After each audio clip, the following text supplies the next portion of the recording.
శోభన్ బాబుగా ప్రసిద్ధుడైన ఉప్పు శోభన చలపతిరావు జనవరి 14, 1937 విస్తృతంగా ప్రేక్షకుల ఆదరాభిమానాలను చూరగొన్న తెలుగు సినిమా కథానాయకుడు. అధికంగా కుటుంబ కథా భరితమైన, ఉదాత్తమైన వ్యక్తిత్వం కలిగిన పాత్రలలో రాణించాడు. తన చలనచిత్ర జీవితంలో ముఖ్యంగా ప్రేమ కథలలో అతను ఒక విశిష్టమైన స్థానాన్ని సంపాదించి ఆంధ్రుల అందాల నటుడిగా తెలుగువారి మదిలో నిలిచిపోయారు. శోభన్ బాబు అసలు పేరు ఉప్పు శోభన చలపతిరావు. జనవరి 14, 1937న ఒక సామాన్య రైతు కుటుంబంలో జన్మించాడు. కృష్ణా జిల్లా చిన నందిగామ ఇతని స్వగ్రామం. తండ్రి పేరు ఉప్పు సూర్యనారాయణరావు. మైలవరం ఉన్నత పాఠశాలలో చదివే రోజుల్లో శోభన్ బాబు నాటకాల పైన ఆసక్తి పెంచుకుని అనతికాలంలో మంచి నటుడిగా పేరు పొందాడు. గుంటూరు ఎ.సి. కాలేజీలో పునర్జన్మ వంటి నాటకాలలో మంచి పేరు సంపాదించుకున్నాడు. ఉన్నత పాఠశాల చదువు పూర్తి అయిన తర్వాత విజయవాడలో ఇంటర్మీడియట్, డిగ్రీ చదువు పూర్తి చేశాడు. చిన్నప్పటి నుండి సినిమాలంటే చాలా ఇష్టపడేవాడినని, తిరువూరులో కీలుగుర్రం తను చూసిన మొదటి సినిమా అని ఒక ఇంటర్వ్యూలో చెప్పాడు. పాతాళ భైరవి, మల్లీశ్వరి, దేవదాసు తను బాల్యంలో బాగా అభిమానించిన సినిమాలని, మల్లీశ్వరి సినిమాను 22 సార్లు చూశానని చెప్పాడు. మద్రాసులో లా కోర్సులో చేరినప్పటికీ నటన పైన ఆసక్తితో సినిమా ప్రయత్నాలు మొదలుపెట్టాడు. ఉదయం కాలేజీకి వెళ్ళి, మధ్యాహ్నం నుండి స్టూడియోల వెంట తిరిగేవాడు. అప్పుడే తన పేరును శోభన్ బాబుగా మార్చుకున్నాడు. పొన్నులూరి బ్రదర్స్ వారు దైవబలం చిత్రంలో రామారావు సరసన ఒక పాత్ర ఇచ్చారు. ఆ సినిమా 17 సెప్టెంబరున 1959న విడుదల అయింది కానీ విజయవంతం కాలేదు. ఆ సమయంలోనే చిత్రపు నారాయణరావు నిర్మించిన భక్త శబరి చిత్రంలో ఒక మునికుమారునిగా నటించాడు. 1960 జూలై 15న విడుదలైన ఆ సినిమా కాస్త విజయవంతమవ్వడంతో శోభన్ బాబు పేరు రంగంలో పరిచయమయ్యింది. అప్పటికే పెళ్లై భార్య పిల్లలతో ఉన్న శోభన్ బాబు ఆర్థిక సమస్యలను ఎదుర్కొంటూ, వచ్చిన అవకాశాలను సద్వినియోగం చేసుకుంటూ చిన్న చిన్న పాత్రలను కూడా పోషించసాగాడు. గూఢచారి 116, పరమానందయ్య శిష్యుల కథ శివుని వేషానికి రూ. 1500 పారితోషికం, ప్రతిజ్ఞా పాలన నారదుని వేషానికి 750 రూపాయలు పారితోషికం ఈ సమయంలో నటించిన కొన్ని సినిమాలు.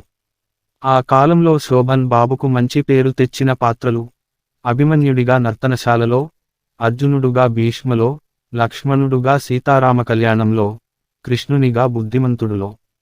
ఈ సమయంలో సహాయ పాత్రలు లభించడంలో నందమూరి తారక రామారావు, అక్కినేని నాగేశ్వరరావు తనకు ఎంతో సహాయం చేశారని శోభన్ బాబు చెప్పాడు. విజయ పరంపర: శోభన్ బాబు వీరాభిమన్యు చిత్రంలో హీరోగా అభిమన్యుడి పాత్రలో తన నటనా చాతుర్యాన్ని చాటి చెప్పాడు. వెంటనే లోగుట్టు పెరుమాళ్లకెరుక సినిమాలో సోలో హీరోగా నటించాడు. అది కూడా అంత విజయవంతం కాలేదు. పుట్టి ప్లీడరు విజయవంతమైంది. పుణ్యవతి చిత్రం బాగా ఆడకపోయినా శోభన్ బాబుకు మంచి పేరు తెచ్చింది. బి.ఎన్. రెడ్డి తీసిన బంగారు పంజరం విమర్శకుల మన్ననలను పొందింది. 1969లో విడుదలైన మనుషులు మారాలి సిల్వర్ జూబిలీ చిత్రం శోభన్ బాబు నట జీవితంలో మైలురాయి. ఆ చిత్రంతో హీరోగా శోభన్ బాబు స్థిరపడ్డాడని చెప్పవచ్చును. ఆ తర్వాత చెల్లెలి కాపురం, దేవాలయం, కళ్యాణ మంటపం, మల్లెపువ్వు మొదలైన చిత్రాల ఘన విజయాలతో అగ్రనటుడిగా ప్రేక్షకుల గుండెల్లో సుస్థిర స్థానాన్ని ఏర్పరుచుకున్నాడు. మానవుడు దానవుడు చిత్రం శోభన్ బాబుకు మాస్ ఇమేజిని తెచ్చిపెట్టింది. బాపు దర్శకత్వంలో కృష్ణునిగా బుద్ధిమంతుడు సినిమాలోనూ, రామునిగా సంపూర్ణ రామాయణం సినిమాలోనూ నటించాడు. అప్పటికే ఈ పాత్రలలో ఎన్టీఆర్ స్థిరమైన ముద్ర వేసుకొన్న ఈ చిత్రాలు విజయవంతమయ్యాయి. అనతి కాలంలో దేవత, పండంటి కాపురం, కార్తీక దీపం, రఘురాముడు వంటి కుటుంబ కథా చిత్రాలలో నటించి మహిళా ప్రేక్షకులకు ఆరాధ్య కథానాయకుడయ్యాడు. దాదాపు అన్ని కుటుంబ చిత్రాలలో బాధ్యత గల కుటుంబ పెద్దగా, భార్యను ప్రేమించి గౌరవించే వ్యక్తిగా గౌరవప్రదమైన పాత్రలు పోషించాడు. అప్పట్లో అమ్మాయిలు తమకు కాబోయే భర్త శోభన్ బాబులా అందగాడు మాత్రమే కాకుండా ఆయన పోషించే పాత్రల వ్యక్తిత్వం కలిగి ఉండాలని కోరుకునేవారు. రాముడు, కృష్ణుడు, అభిమన్యుడు మొదలైన పౌరాణికి పాత్రలే కాకుండా కొన్ని జానపద చిత్రాల్లో కూడా నటించాడు. అప్పటికే అగ్ర హీరోగా ఉన్న కాంబినేషన్ చిత్రాలలో ఎటువంటి భేషజాలు లేకుండా సాటి హీరోలతో నటించేవాడు. కొన్ని కాంబినేషన్ చిత్రాలు: ఎన్టీఆర్తో ఆడపడుచు, విచిత్ర కుటుంబం, అక్కినేని నాగేశ్వరరావుతో పూలరంగడు, బుద్ధిమంతుడు, ఘట్టమనేని కృష్ణతో మంచి మిత్రులు, ఇద్దరు దొంగలు. అతనికున్న బిరుదులు: నటభూషణ, సోగ్గాడు, ఆంధ్ర అందగాడు, ఆణిముత్యాలు. శోభన్ బాబు నట జీవితంలో ఎన్నో చిత్రాలు ఘన విజయం సాధించి ఆయనకు మంచి పేరు తెచ్చిపెట్టాయి. కొన్ని తెలుగు సినీ చరిత్రలో ఆణిముత్యాలుగా నిలిచిపోయాయి. మనుషులు మారాలి. యావత్ తెలుగు సినీ అభిమానులను ఉలిక్కిపడేలా చేసిన ఈ సినిమాలో కార్మిక నాయకుడిగా శోభన్ బాబు నటన అద్వితీయం. ఈ సినిమా అప్పట్లో 25 వారాలు ఆడింది. చెల్లెలి కాపురం. అప్పటికే అందాల నటుడిగా ఆంధ్రలోకమంతా అభిమానులను సంపాదించుకున్న శోభన్ బాబు నట జీవితంలో ఈ చిత్రం కలికితురాయి. అందవికారుడైన రచయితగా చెల్లెలి కోసం తాపత్రయపడే అన్నగా ఆయన నటన చిరస్మరణీయం. ధర్మపీఠం దద్దరిల్లింది.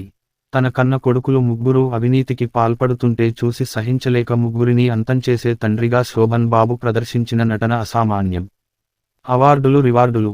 ఫిల్మ్ఫేర్ అవార్డు 4 సార్లు, ఉత్తమ నటుడిగా నంది అవార్డు 5 సార్లు, సినీగోయర్స్ అవార్డు 8 సార్లు, వంశీ బర్కిలీ అవార్డు 3 సార్లు, కేంద్ర ప్రభుత్వ ఉత్తమ నటుడు అవార్డు. బంగారు పంజరం సినిమాకు 1970లో శోభన్ బాబు గారి భార్య కుటుంబ సభ్యుల ఫోటో నెట్లో ఎక్కడా దొరకటం లేదు. శోభన్ బాబుకు మే 15, 1958న కుమారితో వివాహమైనది. వారికి ఒక కుమారుడు, 3 కుమార్తెలు. వారి పేర్లు కరోనా శేషు, మృదుల, ప్రశాంతి, నివేదిత. శోభన్ బాబు. సినీ రంగంలో ఉన్న శోభన్ బాబును క్రమశిక్షణతో కూడిన జీవితానికి ఉదాహరణగా చెప్పుకుంటారు. అతను ఎన్నడూ ఎటువంటి వ్యసనాలకు లోను కాలేదు. ప్రతిరోజు సాయంత్రం షూటింగ్ అయిన వెంటనే ఇంటికి చేరుకొని కుటుంబ సభ్యులతో సమయం గడిపేవాడు. వృత్తి కంటే కుటుంబంతో గడపడానికే ప్రాధాన్యతనిస్తూ అదే విషయాన్ని తోటినటులకు చెప్పేవాడు. శోభన్ తన సంతానాన్ని ఎన్నడూ సినీరంగంలోకి తీసుకొని రాలేదు. వయసు పైబడుతున్నప్పుడు కూడా హీరోగా నటించాడే తప్ప చిన్న పాత్రలు పోషించలేదు. వ్యక్తిగా శోభన్ బాబు చాలా నిరాడంబరుడు. ఎంతో డబ్బు సంపాదించినా ఎన్నడూ ఆడంబర జీవితం గడపలేదు. డబ్బును పొదుపు చేయడంలో, మదుపు చేయడంలో ఎందరికో ఆదర్శంగా నిలిచాడు. ఎందరికో సహాయాలు, దానాలు చేసినా, ఎందరికో ఇల్లు కట్టించినా ప్రచారం చేయించుకోలేదు. ఎన్నటికీ ప్రేక్షకులు మనసులో అందాల హీరోగా ఉండిపోవాలని భావించిన శోభన్ బాబు తన 59వ ఏట నట జీవితానికి స్వస్తి చెప్పాడు. 220 పైగా చిత్రాలలో నటించి 1996లో విడుదలైన హలో గురు చిత్రంతో తన 30 ఏళ్ల నట జీవితానికి స్వస్తి చెప్పి చెన్నైలో తన కుటుంబ సభ్యులతో ఆనందంగా కాలం గడిపేవాడు.